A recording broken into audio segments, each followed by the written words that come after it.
Pues bueno, buenas tardes a todas y a todos.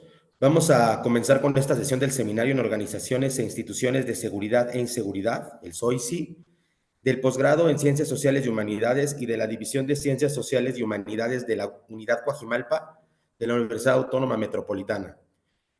Soy Arturo Preciado y tenemos el honor de presentar a nuestro invitado de lujo, el profesor e investigador Carlos Iván Orellana. Él es doctor en Ciencias Sociales y Humanidades, de Ciencias Sociales por la Flaxo Centroamérica. Dirige los programas de doctorado y de maestría en Ciencias Sociales en un convenio entre la UCA en El Salvador y la Universidad Don Bosco, la UCA en Guatemala y la Universidad Don Bosco en El Salvador. Tiene investigaciones que incluyen temas como violencia, seguridad, psicología crítica, migración, exclusión social, por citar algunos, y una vasta producción de artículos en revistas prestigiosas. El día de hoy nos presenta en esta sesión del SOICI reflexiones críticas sobre el estudio de la inseguridad ciudadana en El Salvador. Doctor Carlos Iván, pues bienvenido, tienes la palabra. Bien, muchísimas gracias. Ya conversábamos un poco antes y solo quería reiterar el agradecimiento que queda grabado a la iniciativa que tienen con este seminario, el SOICI, al doctor Alejandro Vega. Entiendo que también la doctora Lourdes Amaya también fue mencionada por ahí en alguna invitación. Entonces, no tengo más que mucho agradecimiento de poder y mucha alegría de poder compartir con ustedes este espacio, algunas ideas de las cosas que yo estoy haciendo, por si pueden ser de interés. Solo comento y corrijo, yo dirijo un doctorado en Ciencias Sociales, que es cotitulado con la UCA, pero es la UCA de El Salvador, y yo pertenezco a la Don Bosco de El Salvador también, entonces ambas universidades son salvadoreñas.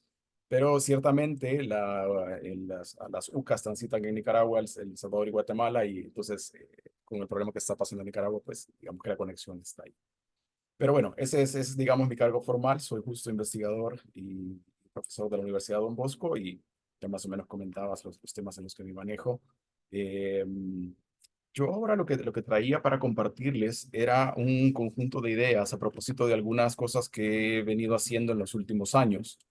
Yo soy violentólogo, digamos. O sea, desde hace ratos, desde siempre que comencé a meterme en la academia, me metía en estos temas de violencia y pues tengo bastante tiempo de trabajar el tema de violencia e inseguridad en el país.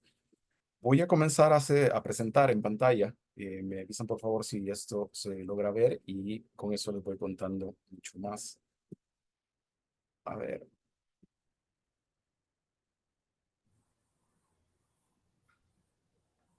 Ahí se ve, si las quiero ver. Ahí, ¿se mira? ¿Está bien? ahí se ve perfecto, sí. Gracias. Solo tengo que ubicarlos que me tapo yo solo con los cuadros de los videos. Ahí, bien. eh,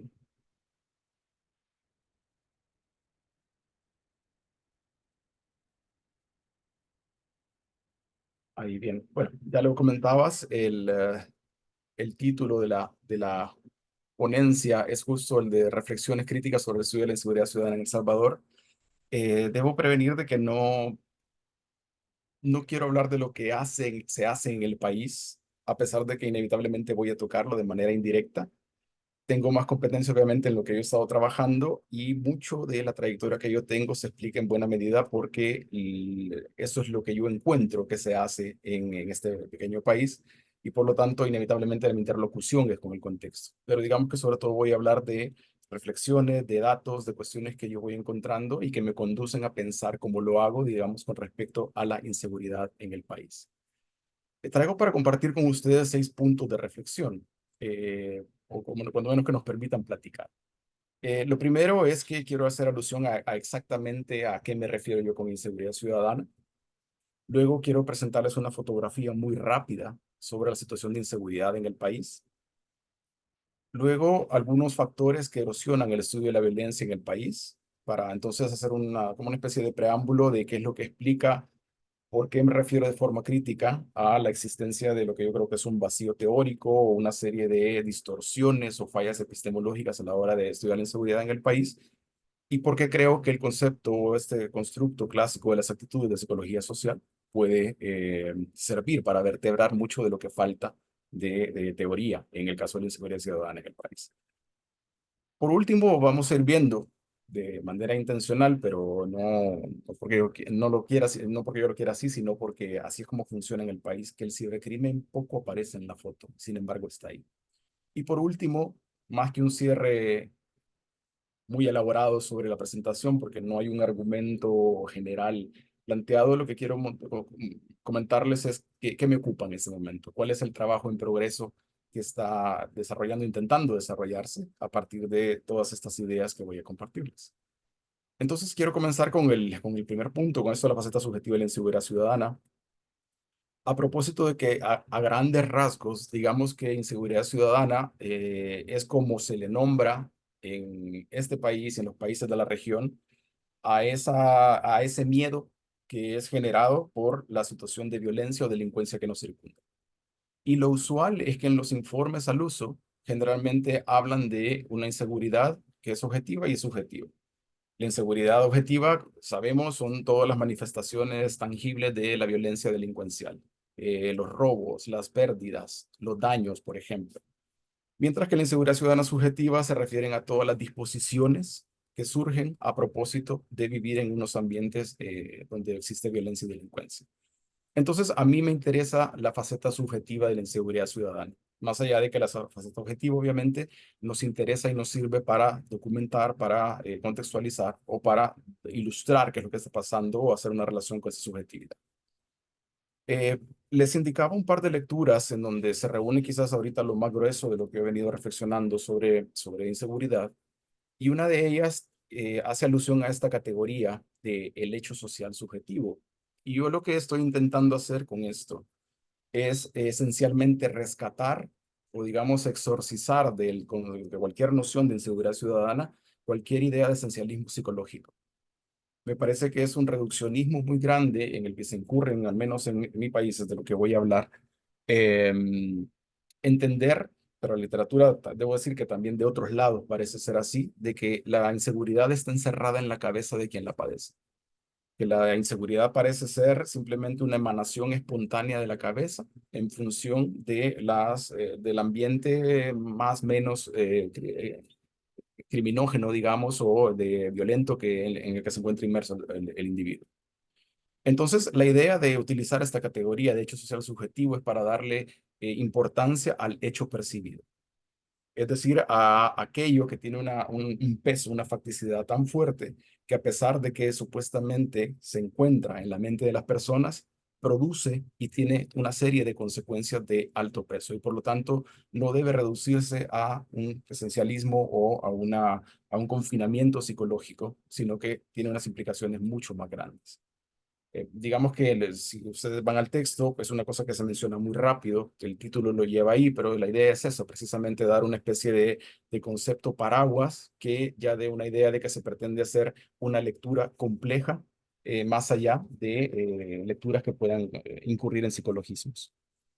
En todo caso, yo entiendo esto de hablar de la inseguridad ciudadana como un hecho percibido, como un hecho social subjetivo, y esto creo que le concede una serie de atributos que permiten complejizar precisamente la discusión.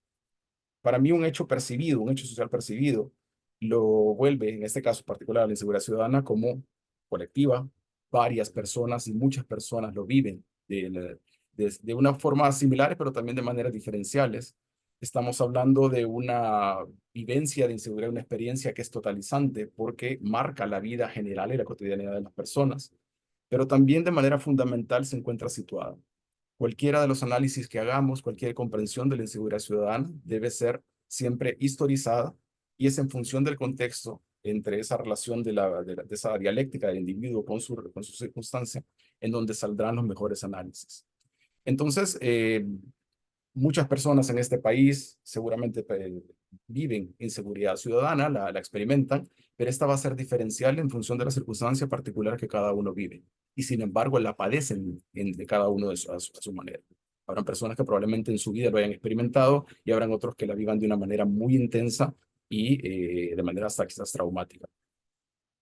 Pero eso en todo caso de lo que habla es que es un hecho digamos, que nos compartido, social, percibido. Sin embargo, la percepción siempre está situada, siempre está cribada justo por la circunstancia particular que cada quien vive. Para enfatizar esta idea de que no se encuentra, no es una cuestión encerrada en la cabeza de las personas, es por supuesto objetivable. Esta tiene una serie de concreciones específicas que pueden ser registradas, que pueden ser medidas, que pueden ser operacionalizables. El habla cotidiana se ve vertebrada por ello, por lo tanto adquiere, o la inseguridad adquiere forma en diferentes expresiones, no solo en lo que la gente habla, sino incluso en lo que calla. Tal vez ustedes han escuchado que uno de los lemas que marca, pero marcó, digamos, en buena medida la del auge de los pandillas, era ver, oír y callar. Y eso aparecía en los diferentes grafitis, en diferentes barrios, y por lo tanto habían unas expresiones, digamos, codificadas en la ciudad, y eso también es inseguridad ciudadana, y eso también tiene que ver con la forma en que la gente percibe su ambiente. Luego, otra cosa que también, digamos, persigue arrancar de esa idea de confinamiento mental, de esencialismo psicológico, es que esta inseguridad está afuera, instituye vida social. Por ejemplo, se inscribe en políticas de seguridad, como las políticas de mano dura. Crea también una comunidad como nosotros, como académicos, que también se encuentran alrededor de este fenómeno produciendo ideas. Y luego, en general, genera otras consecuencias subjetivas a distintos niveles. La inseguridad ciudadana para mí también termina siendo una especie de red, un rizoma, si se quiere, digamos, de una actitud, que es lo que a mí me interesa como concepto, pero que se vincula con una serie de disposiciones adicionales. En seguridad también genera prejuicios, genera deshumanización hacia ciertos grupos sociales, así como admiración hacia otros. Genera formas de defensa como la armamentización en la gente o incluso que muchos presupuestos, desde familiares hasta nacionales, se vean volcados hacia ellos. Entonces, entender la inseguridad como algo que está simplemente confinado en la cabeza de las personas, como un esencialismo psicológico, creo que es un error. Y ya incluso literatura que justo te dice de que la idea de una inseguridad objetiva tiene que relativizarse porque en realidad incluso lo más objetivo de la inseguridad está sujeto a construcciones. Algunas cosas creo que voy a poder apuntar más adelante.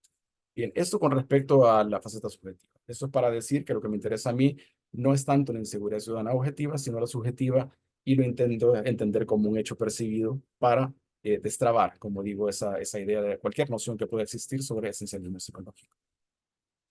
Quiero mostrarles ahora algunas fotografías de cuál es la situación de violencia que tenemos en el país, de violencia y de delincuencia.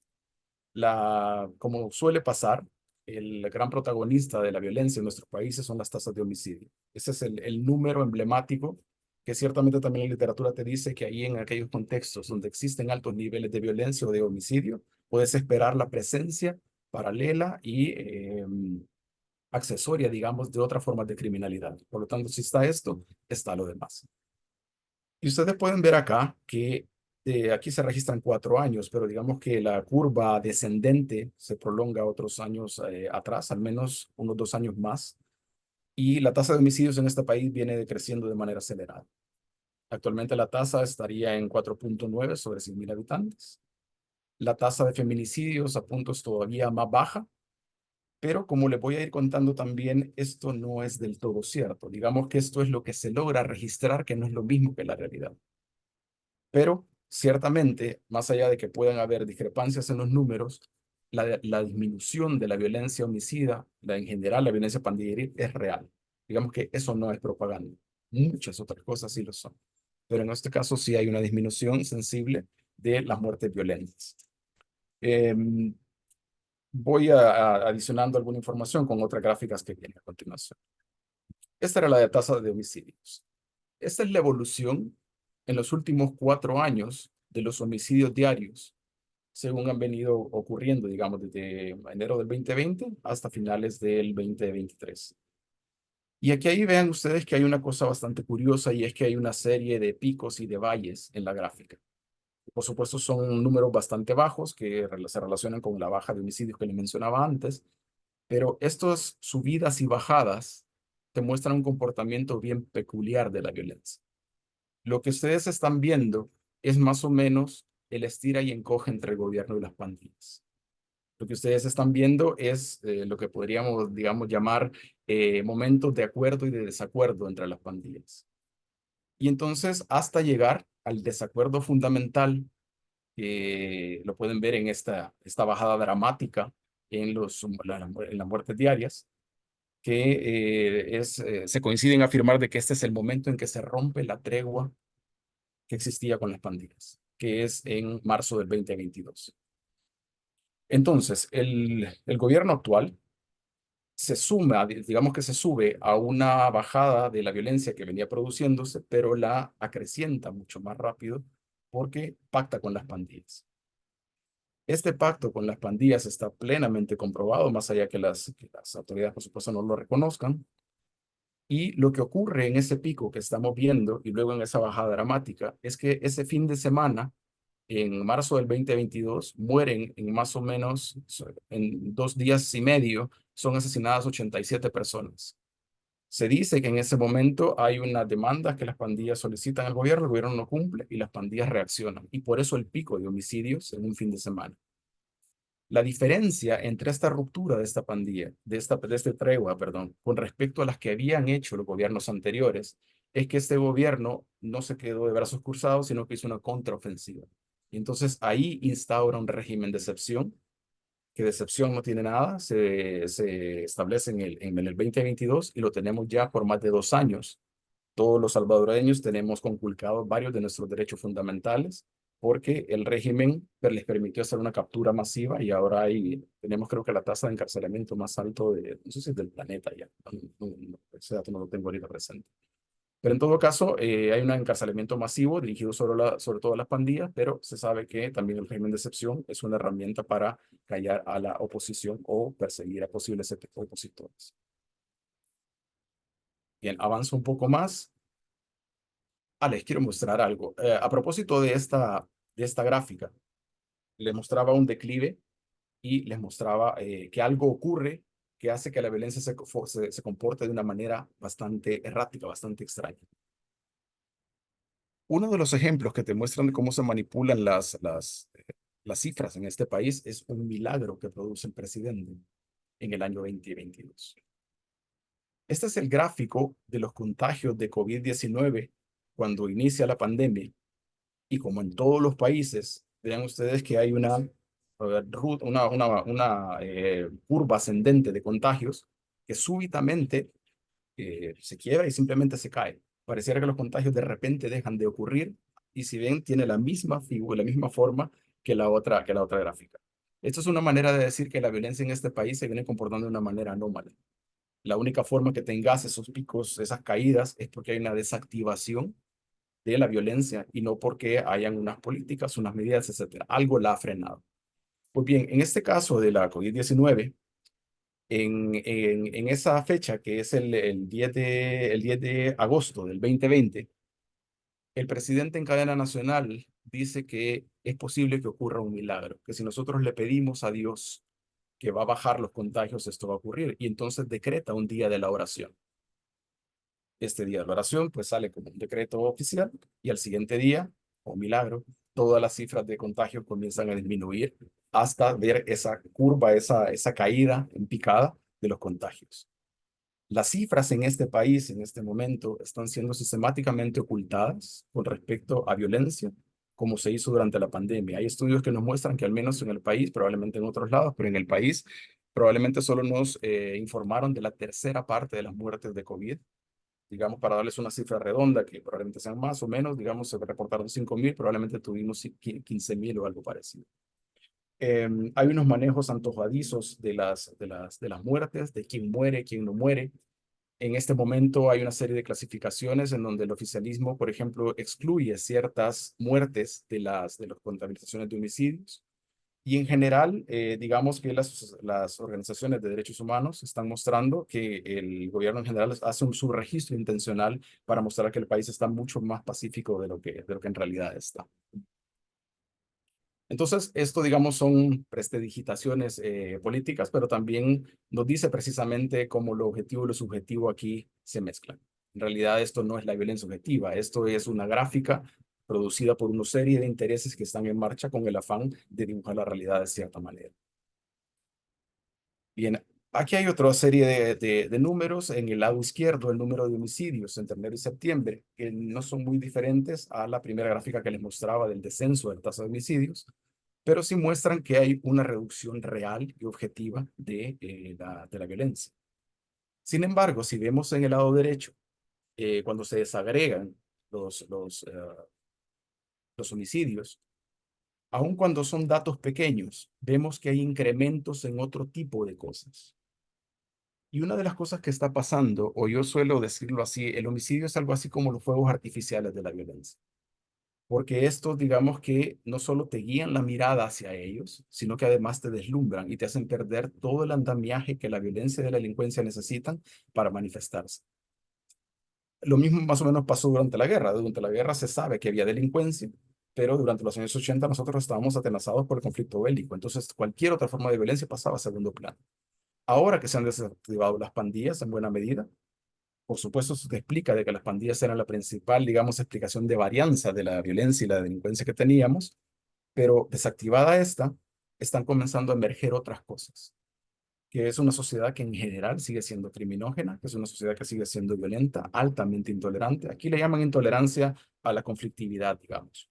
Esencialmente esto es que es gente que se golpea o se mata por razones que no tienen que ver con delincuencia, sino simplemente porque un altercado escala. Y por lo tanto pasa tanto en la calle como pasa también en la familia. Pero es como un indicio nada más. En general, como les decía, lo que priva en general es mucho silencio y solo las organizaciones de los derechos humanos permiten ver la fotografía tal cual es. Esto es solo un listado para mostrarles que de fuentes oficiales, de hecho, de la Fiscalía General de la República, no se puede tapar tampoco el sol con un dedo de que ocurren muchas cosas más allá de los homicidios.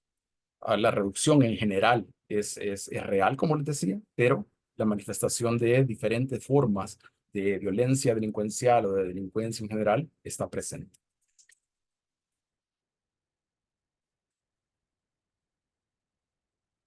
Una cosa que no aparece acá, por cierto, lo leerán, yo por supuesto voy a compartir esta presentación después para que lo tengan más despacio por si sirve.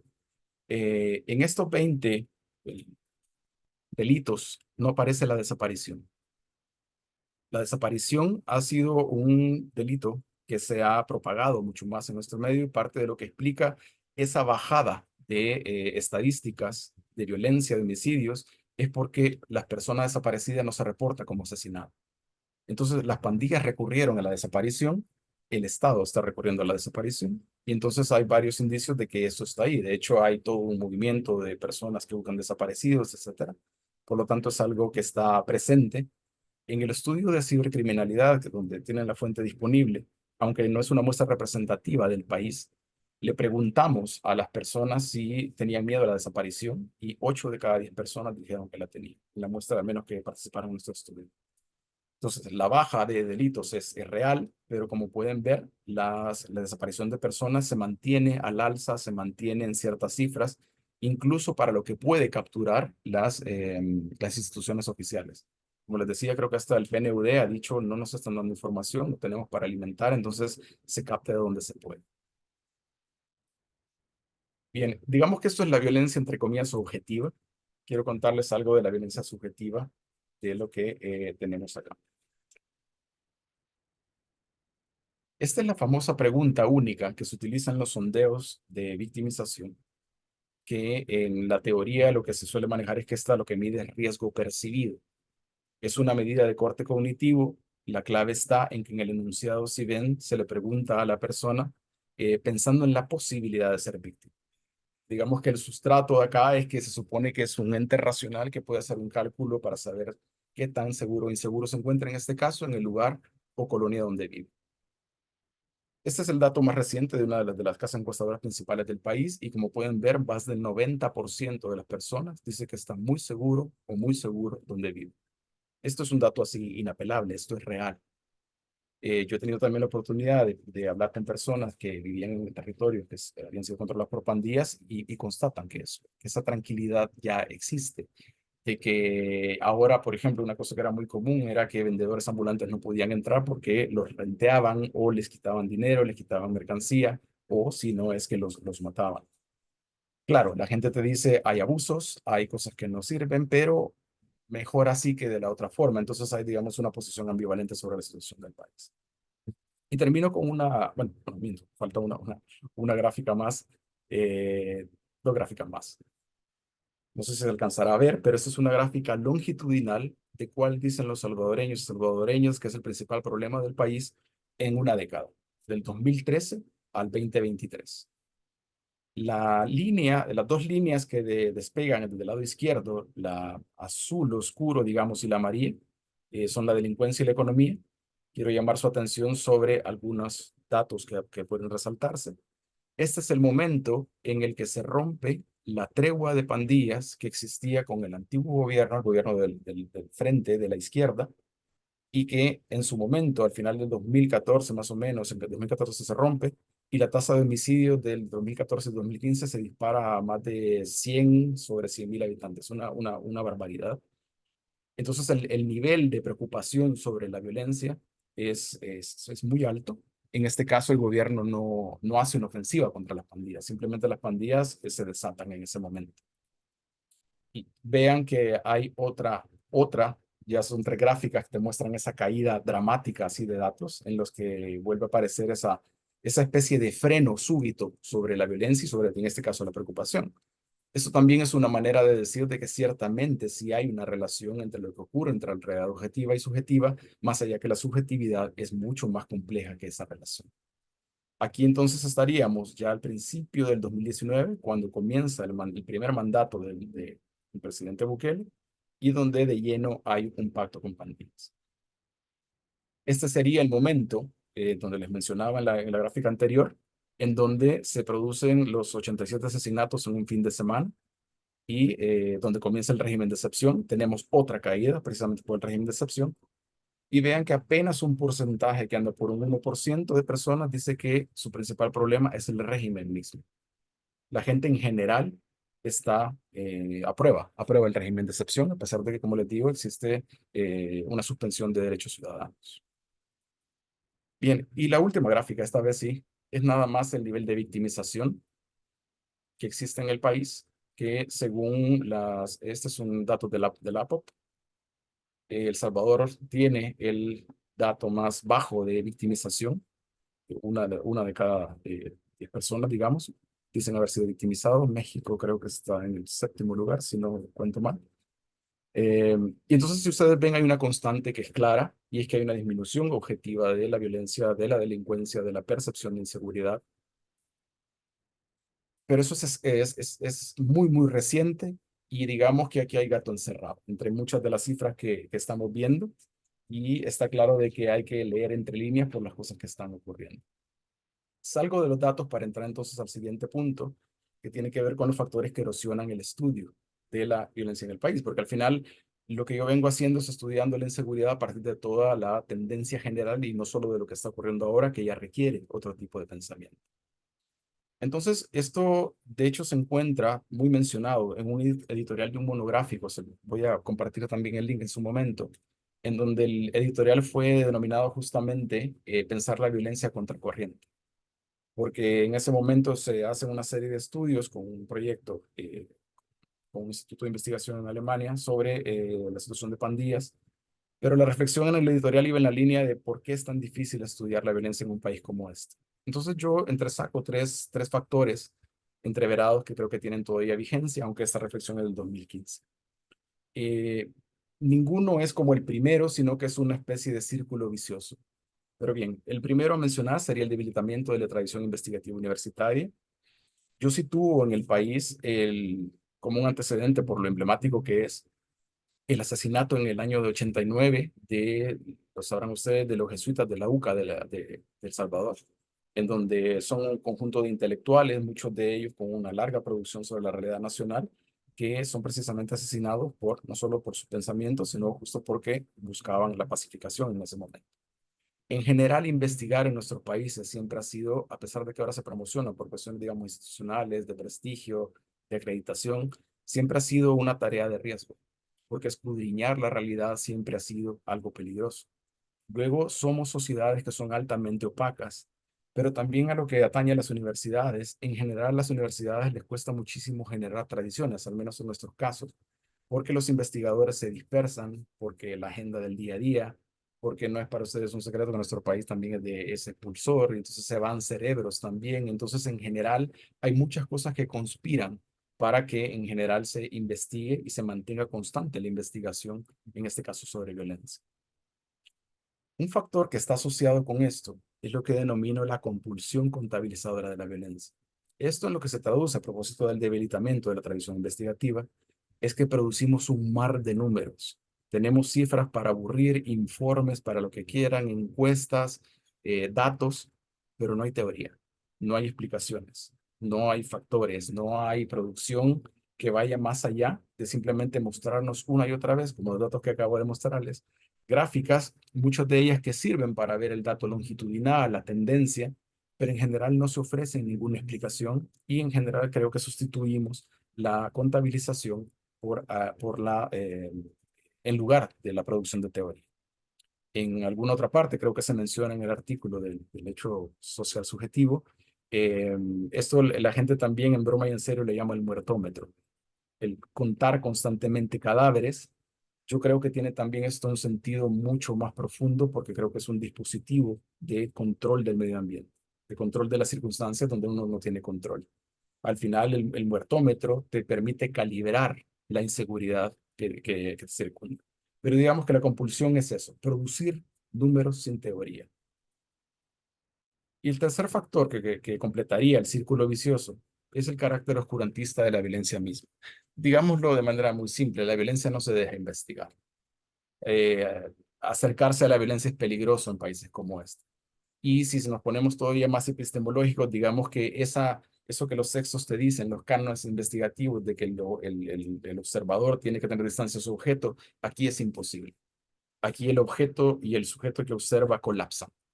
Yo suelo decirlo en las presentaciones, quizás lo he escrito en alguna parte, yo muchas veces escribo desde el miedo, escribo de la inseguridad que a mí también me produce, de saber, y eso es parte de las reflexiones que vienen más adelante, que no solo se trata de mí, el que está corriendo un riesgo o está inmerso en esta sobredosis de violencia, de inseguridad, de noticias, sino que también sé que los míos están sujetos también a esas condiciones, lo que le añade capas de la inseguridad. Entonces, si ven, es un círculo vicioso en donde se investiga mal, no hay tradición, se producen solo números, la violencia no se deja y por lo tanto creo yo que falta un salto de madurez y una constancia que nos permite establecer una serie de reflexiones mucho más profundas. De ahí viene en buena medida el interés de intentar meter un poco de teoría a esto de la inseguridad ciudadana. Y aquí una cosa que no quiero que se me olvide, a propósito del carácter oscurantista de la violencia. No sé si por prejuicio lo voy a decir, ¿no? Si en México el narco hace eso con la academia, pero aquí las pandillas creo que también han confiscado la mirada de los académicos y hemos confundido las pandillas con la violencia. Con buena razón en alguna medida, porque las pandillas han sido la expresión criminógena por excelencia y controlan el país y la cotidianidad, etcétera, pero la violencia no es equivalente a las pandillas. Entonces, si ustedes ven la literatura que se produce en el país, está repleta de pandillas en los últimos 25 años y con razón, pero faltan muchas más cosas que hemos dejado de decir porque hemos estado pensando constantemente únicamente en las pandillas. Bien, entonces, todo esto para decir la intención de meter teoría. Entonces, esta parte, a grandes rasgos, porque eso se encuentra en el artículo que tienen disponible, es que yo aludo a que esta contabilización constante de violencia hace en todo caso de que no produzcamos teoría, identifico un vacío teórico y me parece que este puede ser llenado desde las actitudes, al menos como un recurso teórico que le permite dar fundamento e incluso corregir algunas cosas o implicaciones de este vacío teórico, de entender así la inseguridad ciudadana de manera tan reduccionista o sin teoría. Entonces, lo que pongo al lado izquierdo de la tabla son las fallas epistemológicas, las distorsiones o las implicaciones de no producir teoría. Esto, digamos, lo que supondría es que cuando hacemos análisis o investigaciones donde medimos lo que siempre medimos para descubrir lo que siempre descubrimos, estaríamos arrastrando esta serie de presupuestos con más o menos conciencia de que lo estamos haciendo. En todo caso, la primera falla epistemológica que yo identifico es lo que denomino tecnocratismo. Y eso con lo que me refiero esencialmente es a la inercia de aplicación de las encuestas sin que éstas tengan una base teórica. En muchas ocasiones vemos gastos descomunales de dinero en muestreos enormes, en cuestionarios que dejan aturdido a quien los contesta porque tienen 200, 300 preguntas y en el informe resaltas una o dos cosas, generalmente de manera superficial, y dice el informe prácticamente lo mismo que el informe anterior y este que el informe anterior.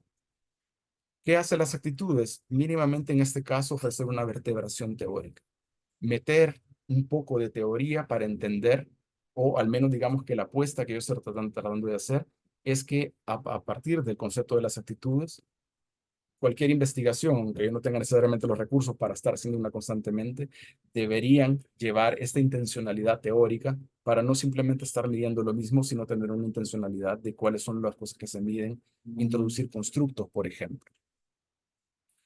Luego, otra falla es lo que yo llamo la ineficacia categorial. Y aquí esta tiene dos expresiones. Esto a lo que a grandes rasgos se refiere es que cuando uno ve la literatura de inseguridad ciudadana, no solo en El Salvador, sino en la región, la inseguridad ciudadana lo es todo y no es nada. La inseguridad ciudadana son sensaciones, son percepciones, eh, la inseguridad también incluye miedo al ambiente, miedo a cuestiones urbanas, miedo a cuestiones también medioambientales. Entonces, como es inseguridad ciudadana, cabe de todo. Entonces, yo identifico que hay una imprecisión nominalista, lo que se quiere decir no es lo que debería decirse. Y adicionalmente, esto que también denomino la unidimensionalidad racionalista. Esto es porque al menos, quizás en el ámbito en el que yo me muevo, se tiende a utilizar muchísimo esa pregunta única que aparece en las encuestas, donde la gente tiene que medir la probabilidad de qué tan seguro o inseguro se siente. Entonces, para mí, no solo hay una medida que es unidimensional, se parte de un presupuesto, con mi juicio, falso, racionalista, y de paso, la definición del concepto no es adecuada. Las actitudes creo que corrigen este problema, porque las actitudes a grandes rasgos, más allá de que pueden haber diferentes definiciones, hablamos de una orientación evaluativa hacia un objeto. Y luego automáticamente introducen la multidimensionalidad para hacer lo que para mí es una reacción integral hacia el ambiente violento o inseguro. La tríada que conocemos de las actitudes de cognición, emoción y comportamiento o conato, lo identifico como el riesgo percibido, el miedo al delito y las acciones precautorias. En el estudio o en el escrito que se les ha compartido, tienen disponible, aparece también la propuesta de medición y algunos datos que creo comprueban de que es una vía posible para explorar la inseguridad ciudadana desde este punto de vista teórico. Otra falla es el denominado solipsismo securitario. La idea con esto es que el presupuesto de base en inseguridad es que el ciudadano teme flotando en el vacío, teme por sí solo, teme de manera social por sí solo y se encuentra simplemente con sus miedos. Mientras que en el caso de las actitudes, sabemos que estas son aprendidas, hay necesariamente una mediación de otros, de la realidad, de las cifras, de la propaganda gubernamental, etcétera, y no es posible comprender al ciudadano atemorizado como si se encuentra solo, ahistórico, despegado de su circunstancia particular que le toca vivir. Luego tenemos, relacionado con lo que hacen las actitudes, el llamado animismo delictivo, como otro presupuesto, y la ceguera heteronormativa. El animismo delictivo está muy relacionado con el solipsismo. Si el solipsismo lo que nos dice es que el presupuesto de base, que el ciudadano se encuentra aislado, el animismo delictivo nos está diciendo entonces que parece que no hay nadie quien ejecute la inseguridad, no hay nadie quien ejecute, para ponerlo de otra manera, mucho más claro. La inseguridad ciudadana, como yo la comprendo, construye a un sujeto o un individuo que está amedrentado, pero también a un individuo que es el amedrentador. Y entonces pareciera que la inseguridad ciudadana carece de preconcepciones o de representaciones de quién es el potencial agresor o delincuente, cuando en general creo que las actitudes permiten precisamente establecer de que nosotros cargamos, por si sirve el sinónimo, las actitudes son un sistema de creencias, la inseguridad ciudadana es un sistema de creencias, y por lo tanto nosotros cargamos unas representaciones de quién es la amenaza y quién no lo es.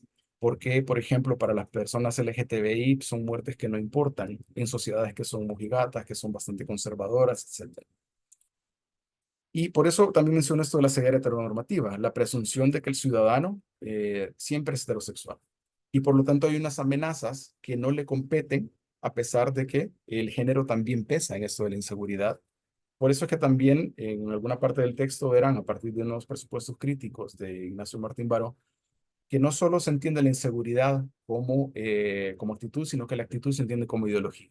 Los sistemas de creencias están cargados de ideología, de presupuestos dominantes o de intereses dominantes que uno reproduce en la práctica. Por eso creo, entre otras cosas, que las actitudes también lo permiten decir, es que nosotros aprendemos a tener inseguridad. Pero en esos repertorios representacionales, en esos contenidos, se nos enseña a quién temer y a quién no, a quién proteger y a quién no. Este último presupuesto surge de la investigación que tiene que ver con cibercriminalidad y es la falacia de la desconexión.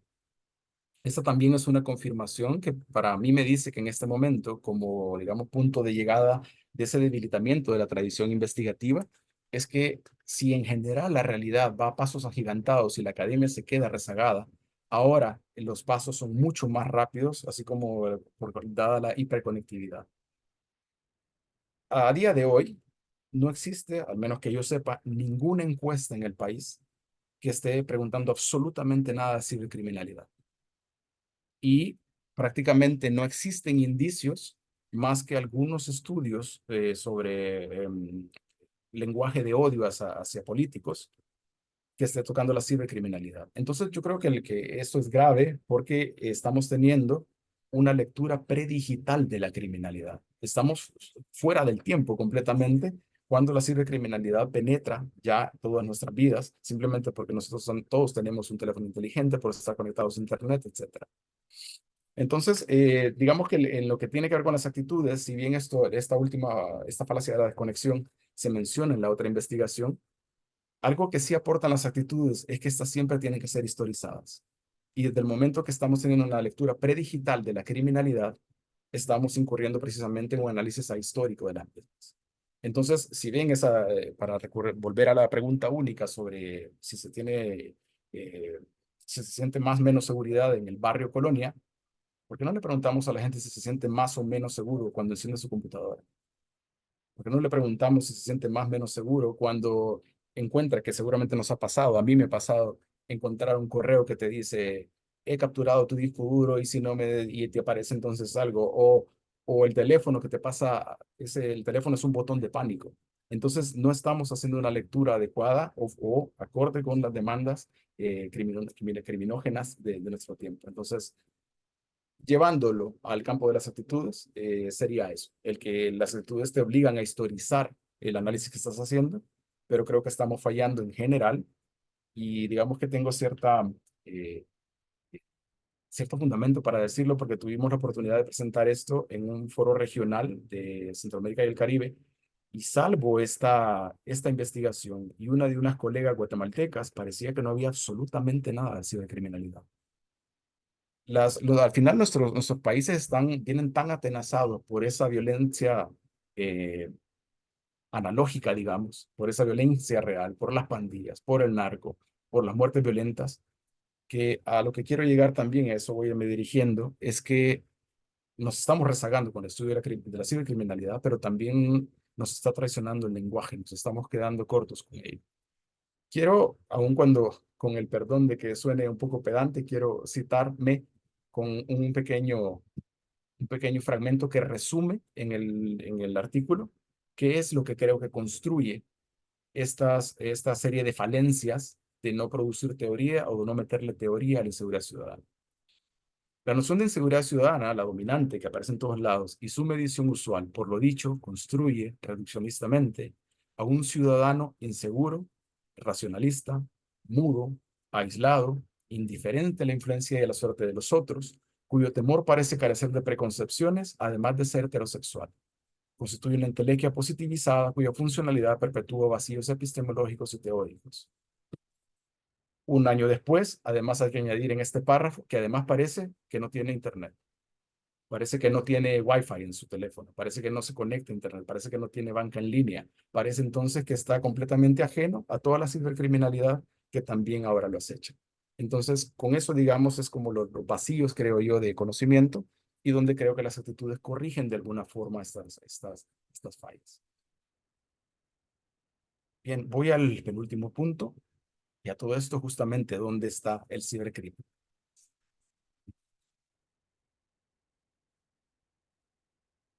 En el país cada vez crecen, yo voy tratando de registrar, día sí y día también, aparecen noticias sobre la penetración del cibercrimen en la sociedad. Cada vez aparecen más, yo no sé si resuenan hasta de las noticias, seguramente están ocupadas con sus propias cosas, pero hay, por ejemplo, bases de datos de salvadoreños que andan en línea, que muy probablemente que han sido hackeadas probablemente del registro de personas o a propósito, como sabrán que en el país se instauró el Bitcoin como moneda de uso legal, ahí se produjeron toda una serie de fraudes y por lo tanto hay varias cosas que todavía siguen teniendo cola hasta este momento y por lo tanto, digamos, el cibercrimen está ahí, pero no lo estamos estudiando. El casi lo pongo justo por lo que mencionaba, porque existen algunas investigaciones sobre lenguaje de odio o el conflicto que se produce en la red, por ejemplo, en la red de Twitter, a propósito de las elecciones. Pero el cibercrimen como tal, más allá de las cuestiones políticas, no aparece por ninguna parte. ¿Por qué puede ser esto? Unas tres razones a manera de hipótesis. La losa epistemológica de las pandillas y el vigente crimen analógico. Seguimos teniendo un crimen que no solo nos pesa, el que acapara la atención, las noticias, pero también que tiene capturada nuestra mirada. Y al final no podemos interpretar, no podemos medir lo que no vemos. En nuestro caso, por la dictadura. No es un decir, sino que todos los indicadores a cualquier informe que ustedes se dirijan en este país ya no se considera una democracia, desde la llegada del presidente Bukele y más la reelección inconstitucional que hemos tenido. La dictadura ha creado una serie de nuevos problemas, entre ellos las cuestiones de desapariciones, violaciones a derechos humanos, persecución de académicos, persecución de activistas de derechos humanos también. Y incluso en las encuestas aparece una nueva forma de delincuencia, y esta es el abuso policial o de soldados en las comunidades. Entonces, si a mí me tocara, por ejemplo, hacer una investigación en este momento, en la escala de miedo al delito incluiría ese delito. De la misma forma que hasta hace muy poco yo no incluía el delito de desaparición, pero ahora sí. Esa es una manera de decir de que también los constructos, aún en su operacionalización, deben estar siempre atentos al devenir de la circunstancia histórica, porque eso es lo que lo vuelve, eso es lo que nos enriquece finalmente.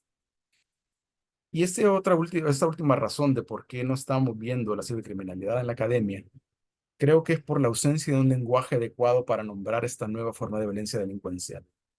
Les cuento una anécdota. Hay un libro que lastimosamente solo está en físico, pero al menos la introducción puede ser encontrada en línea, que lo escribimos en el 2022 con unos colegas. El libro se llama Una hidra de mil palabras, análisis semántico del concepto de violencia en la revista de estudios centroamericanos de la ECA de El Salvador, del año 46 al 2000. Básicamente lo que hicimos fue analizar medio siglo de una revista que tiene 75 años para ver cuál es la evolución, la semántica, los significados de la violencia a lo largo de medio siglo. A mí, si yo tuviera que posicionarme, yo soy más especialista en años 90 en adelante, a mí me tocó analizar los años 90. ¿Qué ocurre en los años 90 en el país? Tenemos la guerra durante los años 80, en el año 92 se firma la paz, y entonces, a propósito de las gráficas que les mostraba, donde hay un freno en seco de ciertos fenómenos y caen la manifestación de los fenómenos, se firma la paz en el 92 y de repente tenemos democracia automática. Claro, hay pasos de transición, consolidación y lo que quieran, pero automáticamente se para la guerra, desmovilización de soldados, desmovilización de guerrilla, cae la preocupación por la violencia de la guerra, pero comienza a aparecer otra violencia. Una violencia para la que no estábamos acostumbrados nominalmente. Todo el vocabulario que teníamos aprendido de una década de operativos militares, de tierra arrasada, de masacres, de guindas, de enfrentamiento bélico, de soldados, de guerrilla, se vuelve caduco súbitamente. y nos enfrentamos a una violencia que de manera interesante en la revista, y esa es una manera también de sugerir, que es una cosa que estamos tratando de impulsar, el análisis de productos culturales que nos digan también cómo funciona la violencia en un país. Eh, Comienzan a aparecer escritos que dicen de esta forma, tal cual, no sabemos cómo nombrar esto que está pasando. El lenguaje, como les digo, que existía para nombrarlo de la violencia de la guerra se vuelve caduco. Y el que tenemos ahora ya no aparece.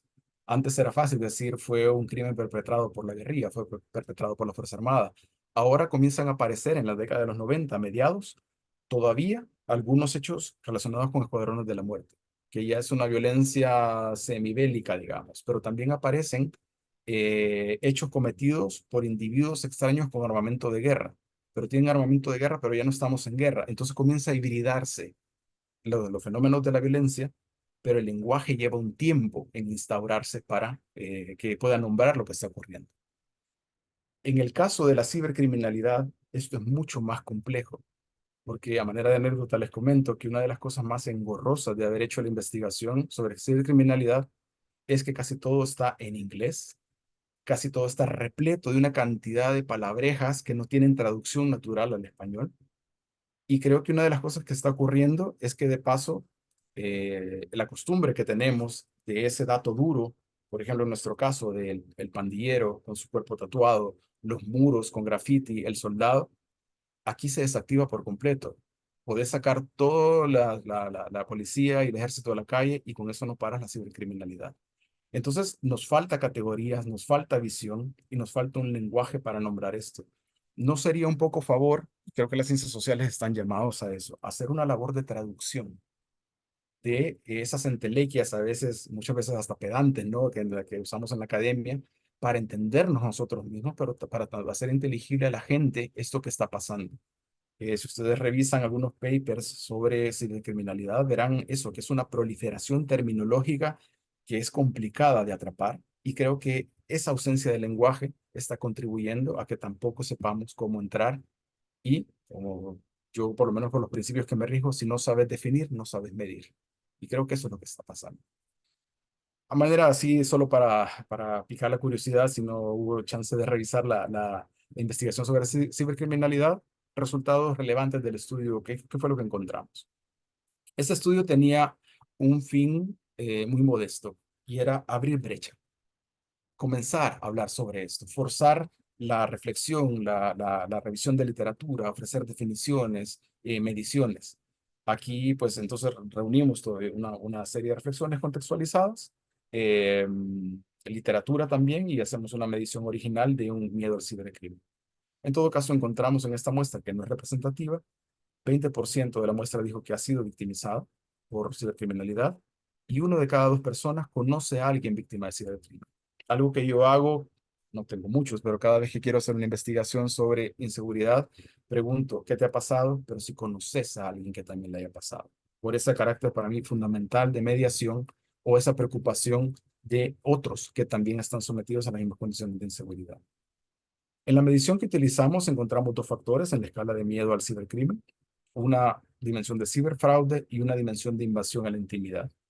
De manera interesante, los ítems que tenían que ver con invasión a la intimidad, que tenían que ver con, por ejemplo, con formas de acoso, eh, encontraron como uno de sus predictores dentro de varios, de un modelo, el género. Las mujeres tienen mucho más temor a aquellos crímenes que tienen que ver con invasión a la intimidad o los que pueden poner en jaque su reputación personal. En su momento, cuando nosotros expusimos esto en el foro donde se presentó, y también creo que en el texto aparece, creemos que este es el gemelo perverso en términos digitales de lo que pasa en el mundo real o offline, digamos, con la violencia sexual, la invasión a la intimidad. Y luego también el último dato que quiero compartirles es que también se hizo una medición del miedo al delito, y el miedo al delito dentro del modelo con otras variables es el principal predictor del miedo al cibercrimen. Ahí donde hay delito analógico, fuera de línea, hay delito online o en línea. Y lo más probable es que entre ellos se propulse. Por lo tanto, estudiar el crimen tal cual sin estudiar el cibercrimen ya es un faltante que no es perdonable, creo yo, y viceversa. Tiene que haber un vínculo. De otras cosas, porque es muy fácil saltar de uno a otro. Y para terminar, ¿qué me ocupa ahorita? Con esto ya podemos pasar a conversar si gustan. Por supuesto, hago una propuesta, pero ahorita es ver si esto funciona. Explorar caminos explicativos, teóricos, por comprender la inseguridad como una actitud. Em, por ejemplo, hay una cosa que a mí me pica mucho por investigar, y es que desde las teorías de las actitudes, nuevamente, como les decía, pueden entenderse como un sistema de creencias. Nuestros sistemas de creencias vienen a partir de procesos de socialización. ¿Cómo se socializa la inseguridad? ¿Cómo la aprendemos? ¿De dónde viene? ¿Cómo alimenta desde la publicidad las experiencias reales?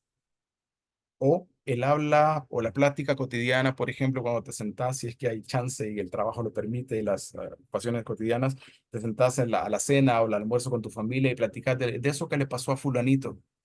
¿Cómo se socializa la inseguridad? ¿Cómo te enseñan a temer o a no temer? Esos repertorios de inseguridad, digamos.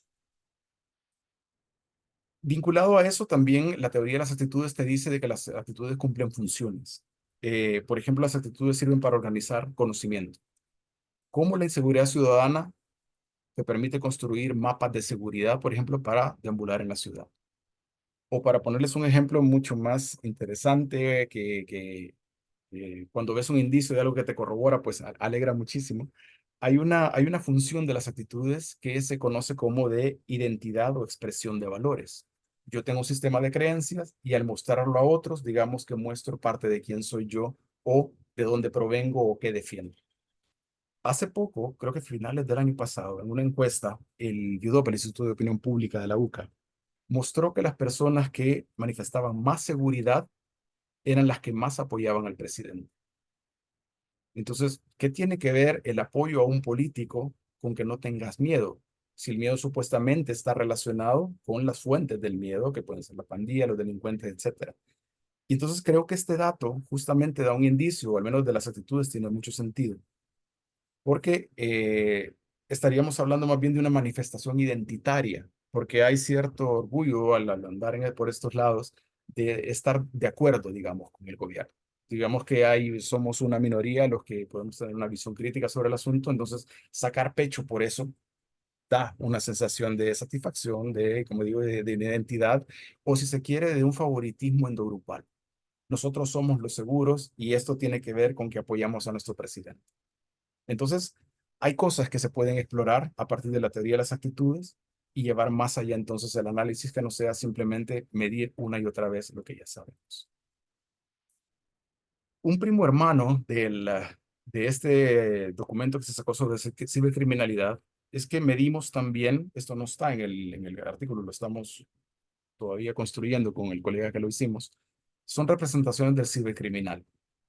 Bajo esta premisa que les comentaba a propósito de la década de los 90, donde desaparecen soldados y guerrilleros y aparece otra cosa, la intuición que tenemos es que ahorita precisamente tenemos otra hibridación y que el cibercriminal está siendo precisamente alimentado por criminales que se dedicaban a otra cosa o justamente, como suele decirse con las generaciones actuales, porque traen la tecnología bajo el brazo más toda esa promoción ya muy propia de ese orden capitalista, en donde nos está diciendo que todos seamos inversores, manejemos criptomonedas, influencers, etcétera, y estamos hiperconectados.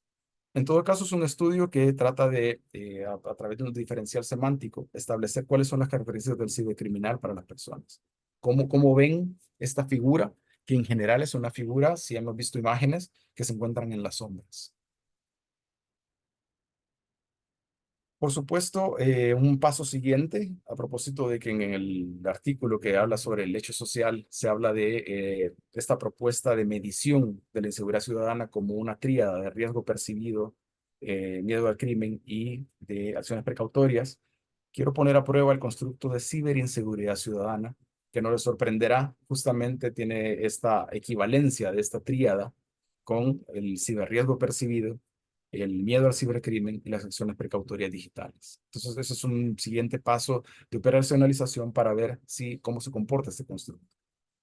A propósito del lenguaje, una de las cosas engorrosas de esto es lo del ciber. Es una cacofonía terrible, es complicado y aunque parezca pueril, yo estoy convencido que esto del lenguaje está impidiendo también entrar de lleno. Es complicado hablar. Si ya era complicado, un fenómeno que se te resiste a ser investigado, uno que se resiste a ser nombrado, no te lo hacen así. Y finalmente, hoy sí, solo dejo esta pregunta para la que no hay una respuesta, sino que esto lo estamos viviendo en tiempo real ahorita en el país. La democracia se ha ido como la conocíamos y por lo tanto están apareciendo mutaciones, adaptaciones de la inseguridad, entre otras cosas porque a pesar de que si ustedes vamos hacia atrás y tomamos en cuenta estas disminuciones drásticas de la violencia, pero deben saber que nada ha cambiado en el país, es decir, no hay un ataque a las condiciones estructurales que producen la criminalidad. Nadie sabe qué ha pasado con la economía criminal que funcionaba, con las pandillas funcionando. Eh, y de hecho, hasta también tengo la hipótesis de que la forma en que ha funcionado el gobierno ha contribuido también a crear un ambiente cibercriminógeno, justamente por la instauración de esta wallet gubernamental que está comprobado que ha propiciado toda una serie de estafas, porque se ha comprobado el que hay espionaje hacia periodistas, por ejemplo, o el que hay todo un ejército de sitios, una cantidad de miles de sitios de Facebook, de YouTube, que son cajas de resonancia, y por lo tanto, mucho de la legitimidad que tiene el actual gobierno se desarrolla en las redes. Entonces, esto es una interrogación para la que no hay una respuesta, sino simplemente es una inquietud que está ahí y veremos hacia dónde nos conduce. Bien, eso es lo que tenía para compartirles, así que muchas gracias por la atención y eso de sus órdenes para si quieren responder alguna pregunta o platicar. Pues muchas gracias, Carlos. La verdad, un tema interesantísimo. Es un tema que mientras más ibas profundizando, también las lecturas, los que tuvimos oportunidad de leerlas, más se conectaba o conectábamos con, desde México, con muchos conceptos o preguntas que nos atañen a todos, ¿no? O sea, esta falta, me impresionó a mí mucho en donde presentas como estos vacíos teóricos y las falacias que ocasionan y todo esto. Me parece que es algo que también sucede aquí en México y bueno, si bien las circunstancias no son exactamente las mismas, parecidas en muchos casos, pero no las mismas, me parece que sí, a la manera de investigar, sí tiene y estamos como que metidos en el mismo problema. Esa es una percepción personal que tengo del asunto. Propongo ahora una ronda de preguntas. Este, quien quiera participar, por favor, levante la mano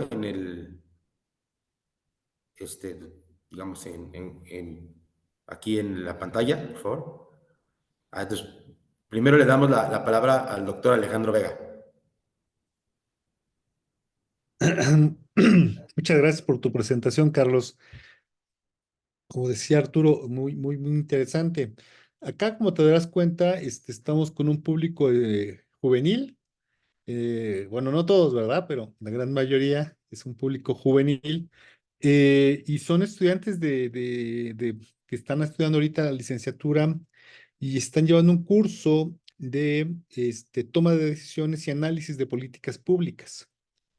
Entonces, un poco para pues tocar algunos de los temas que podrían a ellos interesarles, yo quisiera abrir un poco la discusión y también porque en tu presentación eh, partes tú desde la cara de la moneda, si lo queremos ver de ese modo, de la inseguridad, del crimen.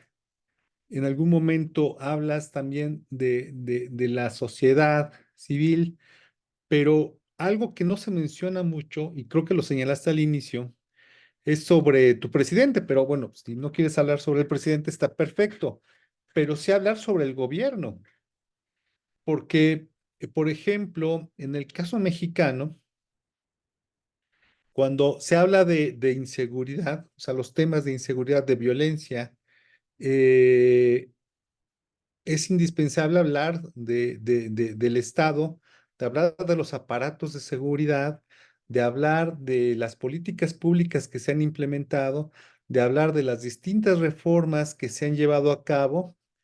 Y bueno, en el caso de Salvador, pues a mí me gustaría, yo sé que no es lo que tratas en ninguno de tus dos temas, pero sí que nos mencionaras un poco cuál es la visión del gobierno, porque pues es un problema.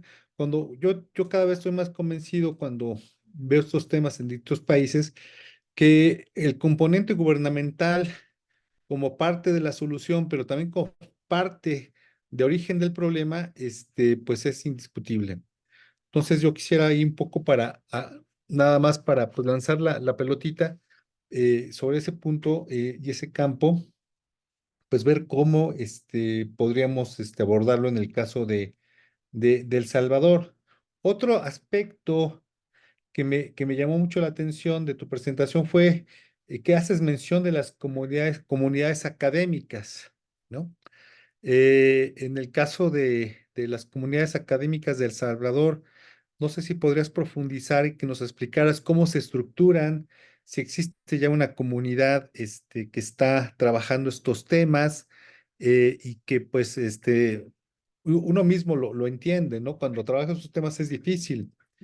En el caso de México, por ejemplo, te puedo decir que pues no es lo mismo trabajar el tema de inseguridad en la Ciudad de México que en San Luis Potosí y que aquí tenemos a un colega, a José Luis González, que él mismo seguramente te va a hacer algunas preguntas respecto a eso. O sea, no es lo mismo. De hecho, se han cambiado mucho las estrategias de investigación, ¿no? Yo estaba sorprendido, por ejemplo, hace algunos años, no sé si ya cambió, pero en el Colegio de San Luis, de plano, a sus estudiantes, y no estaban estudiando seguridad, ¿eh? Estaban estudiando otros temas de gobierno así muy, de un corte tecnocrático. De plano les dijeron que ya no hicieran trabajo de campo, que no era posible y que era riesgoso hacer trabajo de campo. Entonces, a mí me gustaría que nos platicaras un poco de tus estrategias de investigación, ¿no? ¿Cómo le has hecho para, pues, poder resolver este problema que es, pues, la inseguridad y el miedo a ella?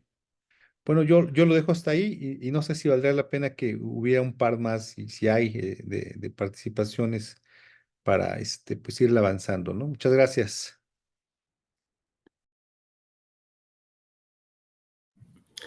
Carlos, tengo una pregunta.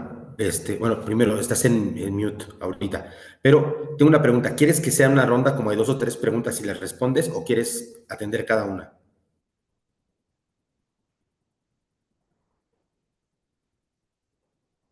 ¿Qué te gustaría más?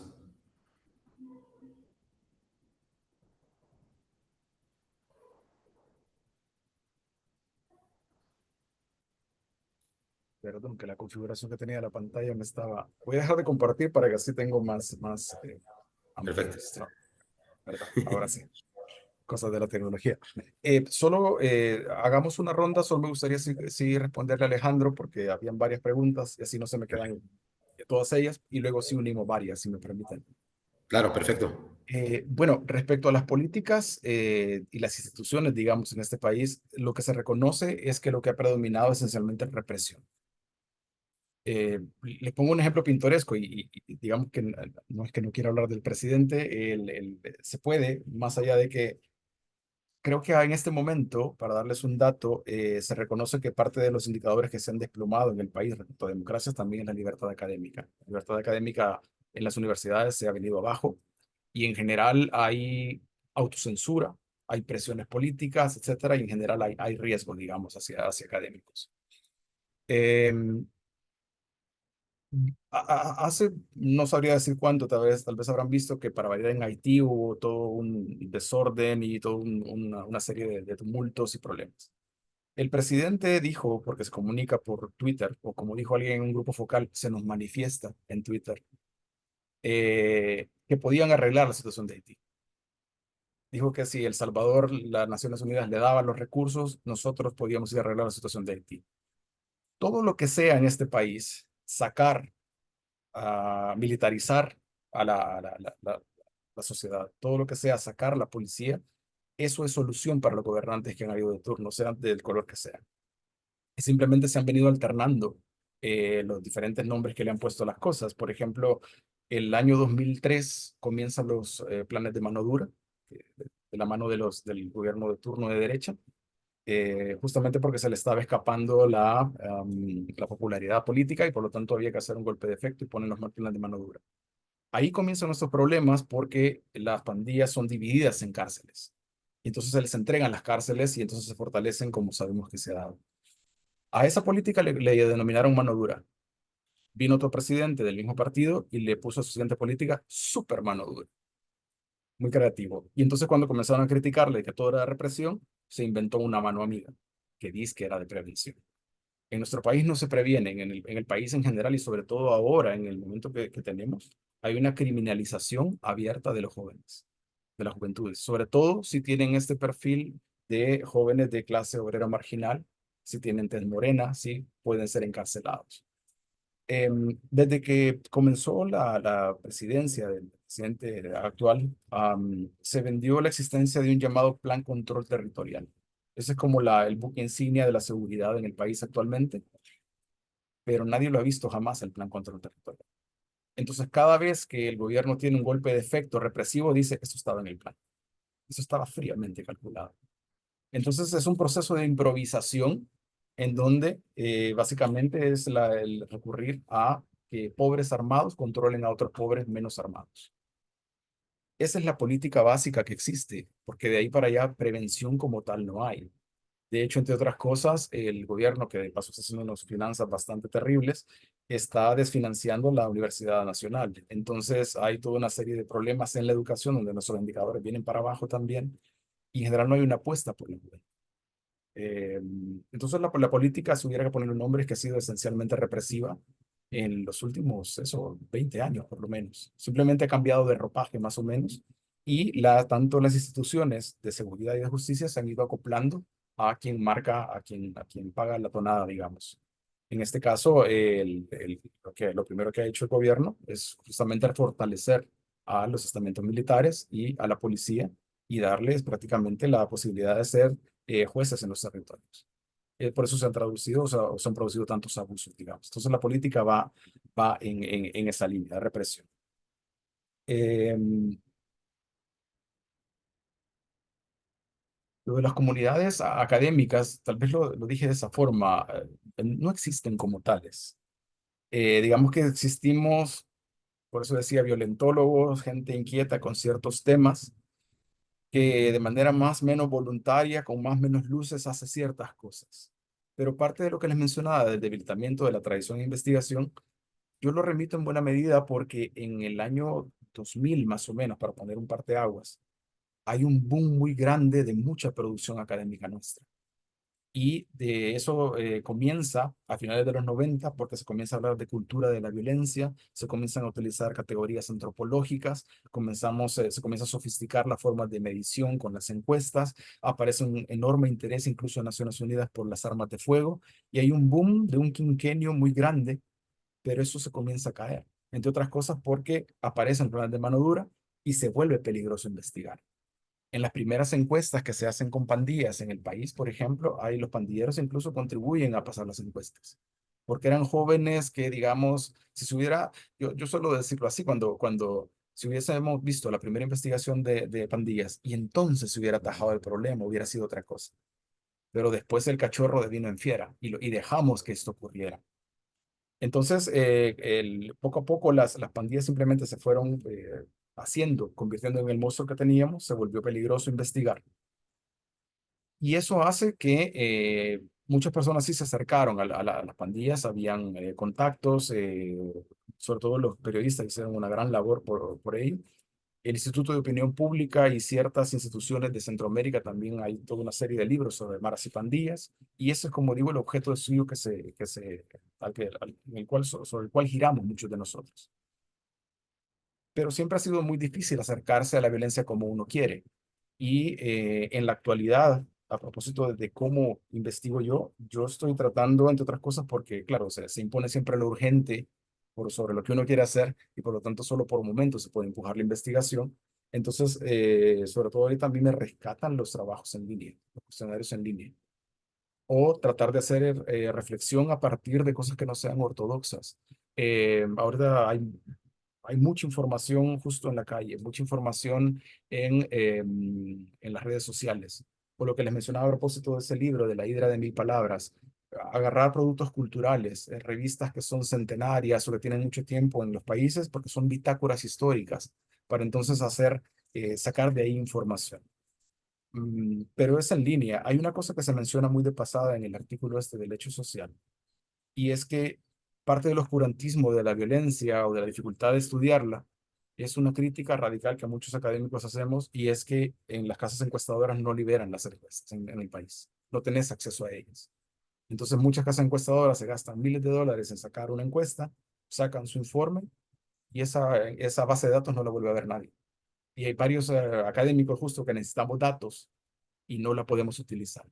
Entonces toca ser creativo para producir el dato. Y parte de esa creatividad creo que pasa por intentar hacer reflexión, generar teoría. Después de todo, parte del aprendizaje justo en procesos de formación, al nivel que sea, nosotros vamos a buscar antecedentes y lo que buscamos es su reflexión, no su dato. Y sin embargo, nosotros seguimos midiendo ad infinitum y haciendo esa proliferación de números de las que les hablaba antes. Pero haber respondido más o menos, Alejandro, si no enfatizamos cualquier cosa que haga falta. No sé si muchas gracias. Yo creo que valdría la pena. Ahí por ahí estaba José Luis y no sé si alguien más que pudiera intervenir. Primero vamos con José Luis. Te escuchamos. Sí, ¿qué tal? ¿Qué tal, Carlos? Muy buena tarde. Muchas gracias por la conversación. Yo tengo que admitir que mi participación no es como quisiera porque no, estoy como muy cerquita de tu idea y no he terminado de dialogar con las lecturas que nos pasaste. Tengo ahí unos hilos todavía muy sueltos, pero en los términos del seminario, aquí hablamos de organizaciones e instituciones de inseguridad, me causa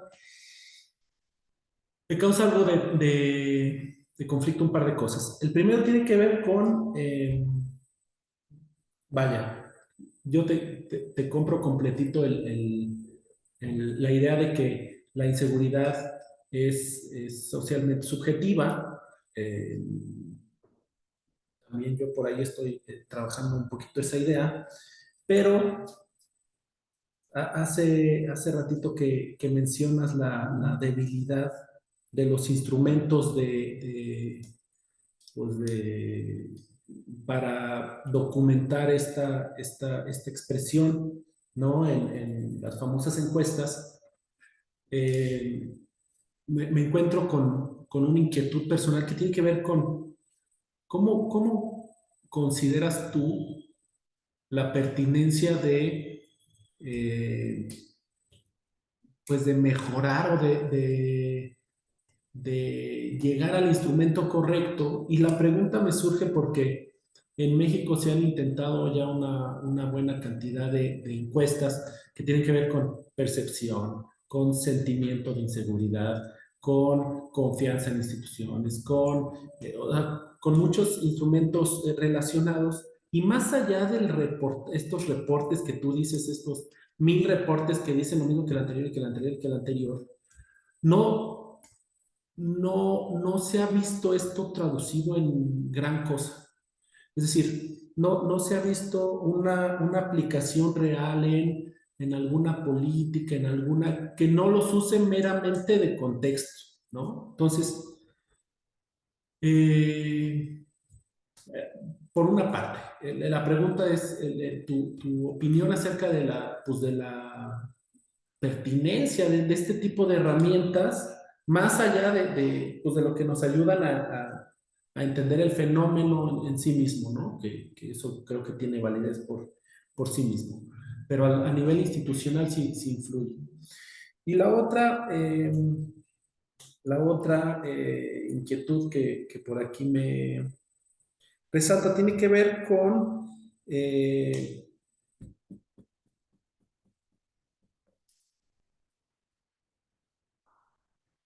tú hablabas del oscurantismo pues, del concepto en sí mismo y en un trabajo que realizamos sobre los sistemas de anticipación de las ciudades para la seguridad, uno pues, de las conclusiones a las que se llega es que efectivamente la naturaleza misma de la seguridad complica anticiparse porque pues existen, por lo pronto existen personas que buscan la seguridad, ¿no? El aparato del Estado, las personas de bien y todo esto, pero hay un montón de personas que buscan lo contrario, ¿no? Y que entre ellos se esconden información y por lo pronto hay información reservada a las instituciones de seguridad y por lo pronto hay académicos que no nos atrevemos a investigar cosas de datos más duros porque pues corremos riesgo, ¿no? Entonces, la inquietud gira en torno a eh, las expectativas que hay en la capacidad de generar más información sin que esto involucre más vulnerabilidad. ¿A qué te voy? Porque justamente estas nuevas tecnologías y estos nuevos crímenes y estas nuevas herramientas, ¿no? Como llamaste tú al teléfono, el botón de pánico, pues no solamente es tu botón de pánico, también es un mecanismo para que sepan dónde estás todo el tiempo, ¿no? Entonces,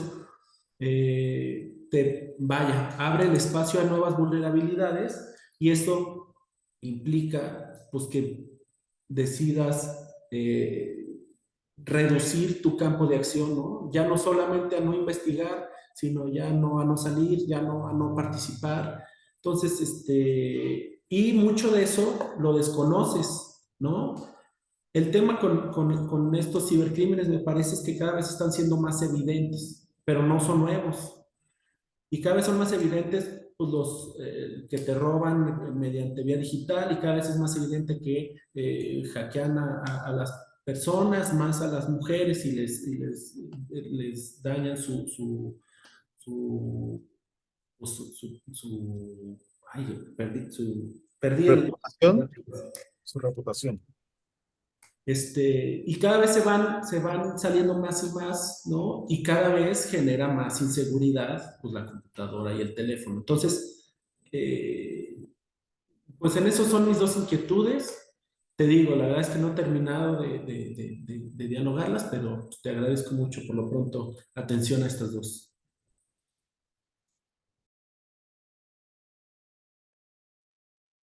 Gracias, José Luis. Muchas gracias, José Luis. Tengo una pregunta, Carlos. ¿Quieres responder ellas o también me añado preguntas mías o algo así? Si quieres, añade la tuya y le damos Perfecto. datos. Ya yo tengo unos comentarios como para hacerle fiel a este perfil académico de hacer comentarios y preguntas. Aquí en México me sorprendió muchas cosas, muchas similitudes, digamos, que se presentan en tu exposición y se presentaron en tu trabajo, ¿no? Aquí en México se entiende cuando sale un problema social muy fuerte, esto se lo quiero decir a los estudiantes que tenemos acá de licenciatura, cuando hay problemas de repente fuertes en un país o en una sociedad, es muy, no sé, suele aparecer un cierto grupo de académicos que estudien esos temas, que se interesen para responder preguntas, bueno, primero para hacerlas y si no para responder las preguntas ya hechas sobre ciertos temas.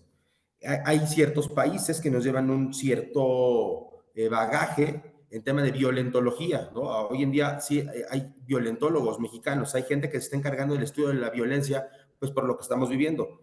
En Centroamérica la violencia se vive desde antes y antes de ellos todavía en Colombia hay registros de violentólogos como tal, que de hecho vienen trabajando desde los años 40, 50 del siglo pasado. Y ahora, y a nosotros, a mí lo que me tocó estudiar hace varios años por la situación geográfica del país y por las situaciones geopolíticas del país, me tocó estudiar hace unos años cosas de la migración. Me tocó insertarme en un medio que, o sea, bajo un término que llaman los migrantólogos o los migrólogos, hacíamos énfasis más en migrantólogos, porque estábamos cosas del migrante, no de las migraciones como algo más fuera de nuestro control, sino migraciones. Contábamos con migraciones de mexicanos hacia otros países, de otros países hacia México, México como un traspaso de personas, ¿no? También, o sea, como una especie de caminito para llegar a Estados Unidos o a Canadá, que es el interés principal de la mayoría de las personas, por ahí finalizando como el 2008, 2000, o sea, todavía fueron muchos años. Creo que lo sigue siendo, pero me faltan datos para asegurarlo.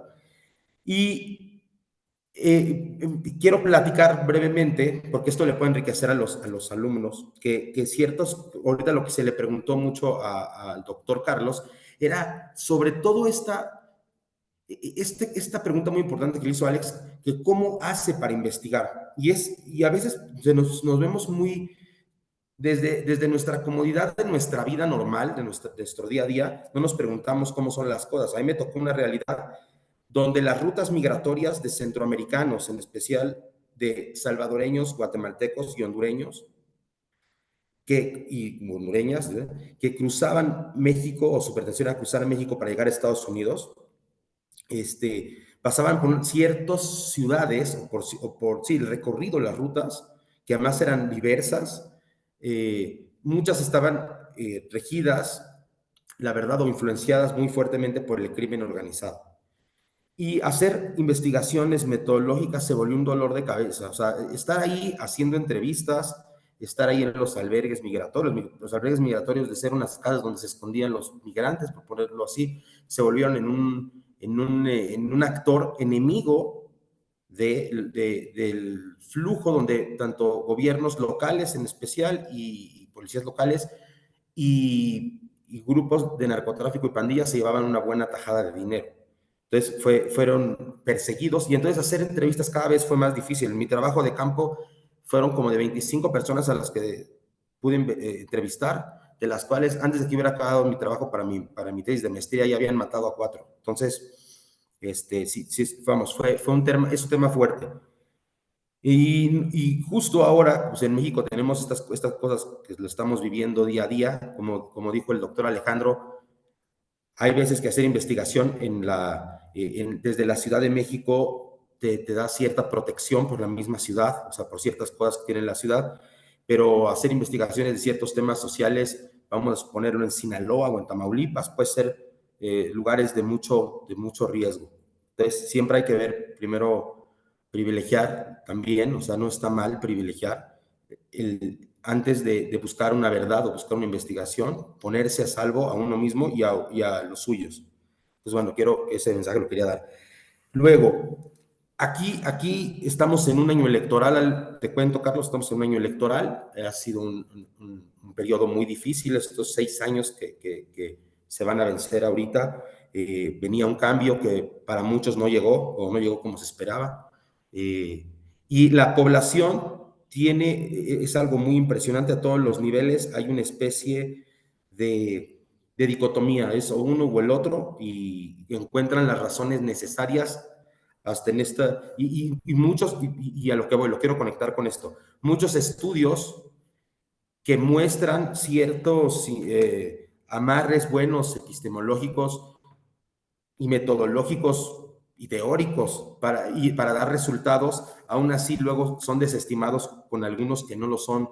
Casi cada quien defiende a su punto. Se ha vuelto esto un poco el pensamiento del mexicano común, promedio, defender con cualquier gráfica, hecha como sea, aunque ahí te dice cómo la hicieron y todo, es dar el punto. Y como que con esta gráfica, entonces si esta es la presentación que me gustó, esto es lo que me conviene para sustentar mis pensamientos, no lo que me conviene para la vida posiblemente, sino sustentar mis pensamientos, va muy amarrado ahí. Entonces, mi pregunta igual es muy filosófica, pero ¿cómo hacerle como investigadores, o algún tip que tengas como investigador, como para seguir, no sé cómo decirlo, no desviándote de buscar datos que lleven más a la verdad o a factores que traten de acercar más a la realidad, sin tratar de influenciar a alguien más para que cambie, para que no hablemos de cambiar un voto, vamos, es muy, muy elevado, pero simplemente que piense las cosas desde otro punto de vista que está más reflejado con cosas que pasan en la realidad a través de las investigaciones. Esa era mi pregunta. Como se puso complejo, preferiría contestar antes de que me sumes otra, entonces mejor. Eh, Voy a tratar de atar todo lo que mencionaba José Luis y lo que has mencionado. Yo comenzaría diciendo de que hay que entender la violencia como un volcán en erupción. Entonces uno puede investigar hasta cierto nivel, pero hay un cierto nivel en el que si seguís avanzando es suicida hacer. Y a menos que tengas vocación de mártir, a menos que quieras meterte en la boca del lobo, eh, hay un punto, a propósito de ese oscurantismo de la violencia, que por algo es así de oscuro, que no hay que entrar, entre otras cosas porque literalmente puedes no volver o puedes no volver intacto. Eh, una cosa entonces a mí la figura del volcán me sirve porque todos hemos visto al menos estudios o videos, ¿no? Documentales, y ves que se ponen trajes especiales para acercarse lo más posible, pero hay un punto donde no te puedes acercar y tenés que vivir con eso. Y eso está bien. Y tampoco no creo que tengas que tener la obligación de acercarte tanto. Si no querés, si no podés, si te pones en riesgo.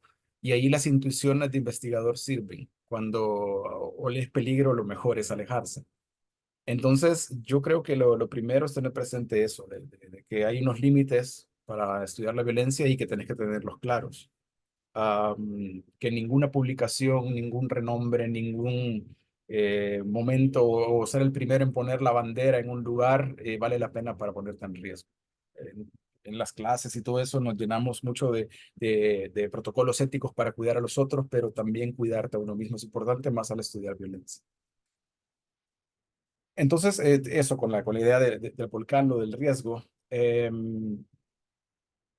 Conectándolo con algo que preguntaba José Luis sobre esto de las encuestas que son muy costosas, yo les decía, yo estoy recurriendo a cuestiones en línea por practicidad, por automatismo, por varias cosas, pero parte del impulso o la agenda que yo tengo de producir teoría o de intentar producir reflexiones, teorías locales, es porque creo que también hay un enorme desperdicio de recursos de todo tipo por hacer esas encuestas descomunales que por lo descomunal creo que es una confesión de que no saben que están midiendo. Y yo, para dar un número, que no necesariamente es lo mejor, lo bueno o mucho menos lo canónico, yo hice una encuesta de victimización que tenía 18 preguntas, más o menos. Me parecía que era suficiente. Eh, entonces, yo creo que si nosotros le metemos teoría a las encuestas, podemos hacerlas muchísimo más cortas, lo que significa que pasas menos tiempo en campo y por lo tanto expones menos a tu personal. Porque parte de lo que creo que hace un problema, y yo nunca he tenido la oportunidad de trabajar en un instituto de opinión pública, pero trabajo muy cerca de algunos, y parte de lo que te contaban era que, por ejemplo, pandilleros te daban permiso para entrar, pero se comenzaban a impacientar porque no te ibas. Entonces, comenzar a meter teoría en las investigaciones no solo refinaría, eso significa una reflexión mucho más fina con respecto a lo que estamos estudiando, pero también supondría un refinamiento de la operacionalización de las cosas y por lo tanto podríamos producir cosas más ricas en lugar de ese mar de números para únicamente armar la enésima gráfica, etcétera. Hay que comenzar a hacer, aunque parezca nuevamente también una cuestión filosófica, comenzar a ver lo que no estamos viendo en el estudio sobre cibercriminalidad cuento una anécdota a propósito de la falacia de la desconexión de una encuesta hecha en el área metropolitana de San Salvador sobre inseguridad. Y en esta encuesta, no la hice yo, la hizo otra institución, preguntaron dónde se siente la gente más insegura. Todo el mundo sabe hace rato que es el espacio público y las paradas de buses. Todo el mundo lo sabe, pero volvieron a preguntar eso. Pero a mi juicio se les coló una pregunta inocente, pero te cambia todo. Y metieron en la escala de dónde se siente sin miedo la gente, metieron los cajeros automáticos, que para mí es un lugar híbrido entre lo analógico y lo digital. Y los cajeros automáticos salieron arriba de las paradas de buses, simplemente por meter esa pregunta, simplemente por mirar donde no estaba viendo. Las paradas de buses aparecieron en esa investigación como creo que el lugar donde 7 de cada 10 personas tenían más miedo y tenían más miedo de las mujeres. Y ahí entonces comienzan a aparecer los porqués. Entonces eso también es una manera de seguir empujando la agenda, de decir hay que meter teoría porque la teoría nos va a hacer instrumentos más pequeños porque van a ser más precisos teóricamente. Comenzar a ver lugares donde no estamos viendo, eh, justo como lo del habla cotidiana, las paredes, las redes sociales, por supuesto. Pero creo que también eso es algo que cuesta, pero que debe educarse en las ciencias sociales. Si ustedes han visto los ojos de los insectos, ¿no? Que tienen un montón de lentes. Yo así me imagino los ojos de un cientista social, porque nuestra labor en buena medida es la de parasitar las diferentes disciplinas. Saber utilizar un poco de etnografía, saber medir cuestiones cuantis, saber entrevistar, etcétera. Eh, Creo mucho en la hibridación, digamos, de las teorías y saber tomar como en general todo el bagaje de las ciencias sociales como una caja de herramientas donde utilizas aquello que te sirve para poder investigar. Yo solo puedo hablar de mi experiencia, pero nuevamente, sin que sea una cuestión prescriptiva, yo provengo mucho de la psicología social y política, pero meterme en las ciencias sociales también me ayudó, digamos, a exorcizar muchos reduccionismos de la psicología. Y seguramente los tengo y todos tenemos formaciones y deformaciones, pero tengo suficiente competencia en psicología social, política, ciencias políticas, historia, y todo eso te permite entonces tener todos esos lentes, digamos, de mosca, de insecto, para ver muchas cosas y no solo una. La unidisciplinariedad, digamos, es válida, pero es necesariamente una visión mucho más corta y te impide tener más creatividad para ver cosas. Y entre más creativos sos, creo yo, es más fácil que puedas investigar cosas que en general se escapan un poco más de la vista. Em, Creo que lo que comentaba también José Luis sobre esto de la mayor vulnerabilidad, bueno, tiene que ver con el volcán, la figura esta del volcán, pero creo que la sensación de complejidad que tenemos ahorita con respecto a la violencia, creo que se suma también al mundo en general que se ha vuelto mucho más complicado. Por ahí había un autor que hablaba de lo disruptivo, lo llevaba al campo de la psiquiatría, pero hablaba de el síndrome de ansiedad por disrupción. Y lo que quiero señalar con esto, de apellido Ben-Yakar, es que él decía, esta es la enfermedad que le pasa a la gente que no le pasa nada. Y decía, a mi consulta viene gente que me dice, yo me encuentro muy mal porque sé lo que está ocurriendo. Es decir, no tenés una amenaza necesariamente, no es una pistola, no es una pandilla, es simplemente la certeza, es un RIPEC, la sociedad del riesgo. Saberte atenazado por riesgos que no controlas y que en cualquier momento puede traducirse en catástrofe. Entonces, vivir al borde de la catástrofe está amplificando también los temores y creo que también obnubila la mirada de quien trata de identificar estos fenómenos, precisamente porque estás inmerso, estás dentro. Y parte, creo yo, también de lo que debe comenzar a manejarse es precisamente eso, que en nuestros países vivimos como muchas vidas rápidamente y se vive muy a prisa. Se adultiza uno muy rápido, digamos, y nosotros que tratamos de mirar estamos pegados al objeto. Entonces, tomar distancia es complicado. Y si estás muy dentro del objeto, entonces intentar ocupar estratégicamente esa visión de insider, digamos, para desde dentro ver las cosas. Quiero ver si me queda algo.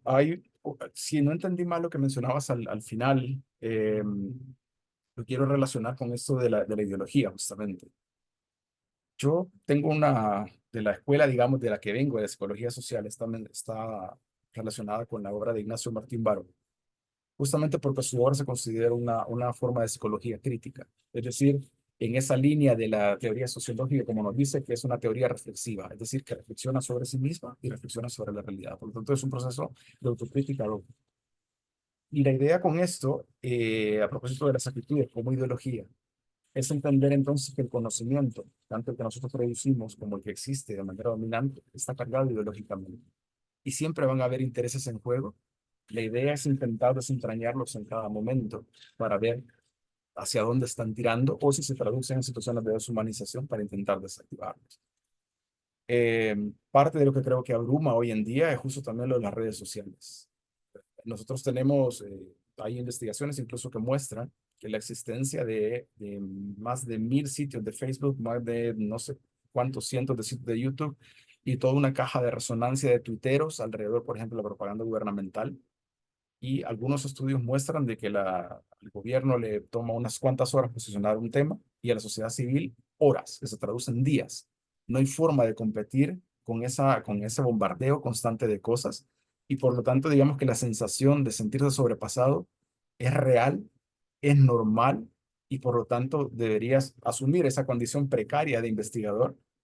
Lo que pensés, yo creo que va a estar bien en la medida que esté teóricamente fundamentado, que sea correcto en cuanto a los protocolos. Tienta mucho ser ahora trampa con inteligencia artificial, con el chat GPT, el famoso que se nos ha metido en las publicaciones. Entonces, en la medida en que puedas mantener la academia lo más íntegra posible, que es complicado hacerlo, creo que se produce algo bueno. Y al menos en el caso particular de la inseguridad, creo que de lo que se trata es eso, de intentar que la reflexión tal vez no le gane, pero que se ponga al menos a la par de tanto dato que ya tenemos y hay que comenzar a ver, creo yo, si estamos eso, midiendo lo mismo una y otra vez bajo el pretexto para generar el dato longitudinal, pero también si estamos queriendo descubrir lo mismo que ya sabemos. ¿Qué es lo que no estamos preguntando? Y es conveniente entonces tener presente que siempre tenemos una visión, un foco de luz sobre un objeto, pero que en la penumbra también hay objetos. La cuestión es ver qué herramientas tenés para entrar ahí, qué no estás preguntando, qué no estás viendo, o si estás viendo lo que otros ya vieron. Nos falta mucho más leer, creo yo, porque al final de todas las investigaciones, una o dos cosas, el investigador o investigadora de turno te dice, por aquí podría seguir. Si estamos replicando una y otra vez lo mismo es porque no estamos prestando atención a ese momentito de humildad que tiene a veces el investigador o investigadora que te dice, estas son mis recomendaciones, esto se me quedó fuera, en esto fallé. Y entonces creo que nos falta una academia que deje de ver tanto la academia dominante, que es importante ver qué están haciendo, pero también crear un conocimiento local a partir de muchas cosas que están acá. Cierro porque ya acaparé la guitarra, perdón, pero en este editorial de pensar la violencia contracorriente, surge la reflexión a partir de un congreso al que yo asistí, del LASA, si no me equivoco, en el que mucha gente llegó a hablar del Salvador y nadie era del Salvador. Entonces, claro, la reflexión era, pero ¿qué pasa cuando vas a estudiar violencia y te quedas aquí? Cuando estás investigando precisamente en la fauces de la fiera enfrente, cuando estudias acá y no te vas, cuando estudias acá con los recursos, sin las becas, sin todo el tiempo, sin todos los recursos, cuando tenés solo tu cabeza, entonces ahí toca hacer justo de tripas corazón. Y creo que tenemos los elementos. Este tipo de conexiones incluso a mí me alegran muchísimo justamente porque creo que nos falta buscarnos. Yo le comentaba a Alejandro, aquí no hay comunidades, pero es que la región tampoco es que esté tan conectada como debería y creo que nos estamos perdiendo de cosas también.